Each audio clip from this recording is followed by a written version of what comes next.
sinubukan na po namin ayusin sa barangay level yung hindi pagkakaunawa ng magkakapatid sa hatian sa lupa. Pero hindi pa rin po pumayag yung kuya ni Mia eh. Kaya nag-decide na po siya na mag-file ng cancellation of title with judicial partition case sa korte. Anong tingin mo sa kasong ito? What do you think sa laban ng kliyente mo rito? Tingin ko naman po, attorney, may laban po si Mia. Bilang compulsory heirs, may karapatan din po si Mia at ang Kuya Ramon niya sa mga ari-arian na iniwan ng nanay nila. Lalo pat wala namang valid reason for this inheritance.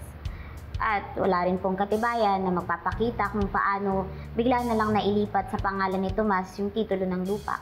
Pero kung ang titulo ng lupa ay legal na naipasa kay Tomas bago mamatay ang kanyang nanay, malakas ang argumento ni Tomas na siya ang lehitimong may-ari ng lupa. Tatandaan mo ito. Having a title is a significant aspect of ownership under the law. Tama naman po kayo doon, attorney. Pero kung may mahanap po kami na ebidensya o testimonya na magpapakita na ang intensyon ng nanay nila ay ang hatiin ng lupa sa kanilang lahat na magkakapatid, maaari pong panigan ng korte si Mia.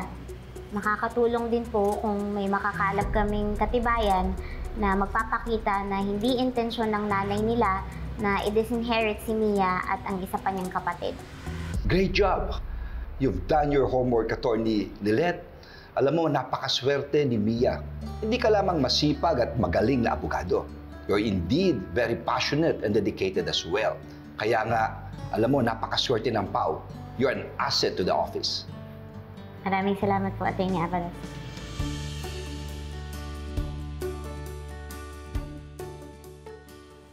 Maraming salamat, Attorney. At pumayag kang i-represent ako. Alam ko mas kilala ka bilang magaling na criminal lawyer. Pero may nakapagsabi sa akin na nag-umpisa ka bilang isang civil lawyer. At marami ka na rin na-handle na land dispute cases before. That's correct, Mr. Cruz. But if you don't mind me asking, Attorney, bakit tinanggap na maging abogado kita? Well, nung sinabi mo sa akin kung sino ang magiging abogado ng kapatid mo, there was no longer any question in my mind na dapat kong tanggapin ang kasong ito. Bakit po, Attorney? Kilala niyo ba si Attorney Lilet Matias? Oh, I know her very well. Minsan na kami nag-face off sa korte, and I've been dying for a rematch.